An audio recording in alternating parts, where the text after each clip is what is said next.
The owner of the house must go and tell the priest, "I have seen something that looks like mildew in my house." The priest is to order the house to be emptied before he goes in to examine the mildew, so that nothing in the house will be pronounced unclean.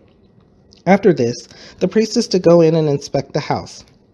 He is to examine the mildew on the walls, and if it has greenish or reddish depressions that appear to be deeper than the surface of the wall, the priest shall go out the doorway of the house and close it up for 7 days. On the 7th day, the priest shall return to inspect the house. If the mildew has spread on the walls, he is to order that the contaminated stones be torn out and thrown into an unclean place outside the town.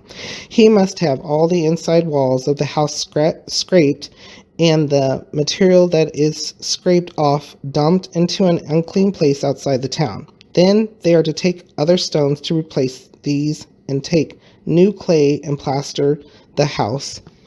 If the mildew reappears in the house after the stones have been torn out and the house scraped and plastered, the priest is to go and examine it, and if the mildew has spread in the house, it is a destructive mildew. The house is unclean. It must be torn down, its stones, timbers, and all the plaster, and taken out of the town to an unclean place. How would you feel if that happened to you? You notice something on the wall and it starts to spread, or you notice something funny, so you have the priest take a look at it. It was investigated, may have been left alone for 7 days, and he comes back in and finds that it had spread even more. How would you feel if it was your house that had to be torn down? With all these instructions, though, they're living with God, so God is going to be their provider. Yes, it may be something that had to be torn down. It had to be something that's done. They may have liked the house, or they may have thought that the house was something special, but it can be replaced, and it can be replaced with something better. Think about that as we read on. Anyone who goes into the house while it is closed up will be unclean till evening. Anyone who sleeps or eats in the house must wash his clothes.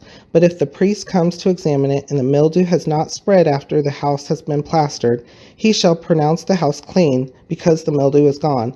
To purify the house, he is to take 2 birds and some cedar wood, scarlet yarn, and hyssop. He shall kill one of the birds over fresh water in a clay pot.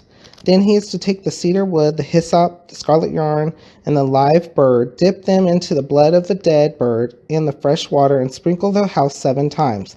He shall purify the house with the bird's blood, the fresh water, the live bird, the cedar wood, the hyssop, and the scarlet yarn. Then he is to release the live bird in the open fields outside the town. In this way, he will make atonement for the house, and it will be clean. These are the regulations for any infectious skin disease for an itch, for mildew in clothing or in a house, and for a swelling, a rash, or a bright spot, to determine when something is clean or unclean. These are the regulations for infectious skin diseases and mildew.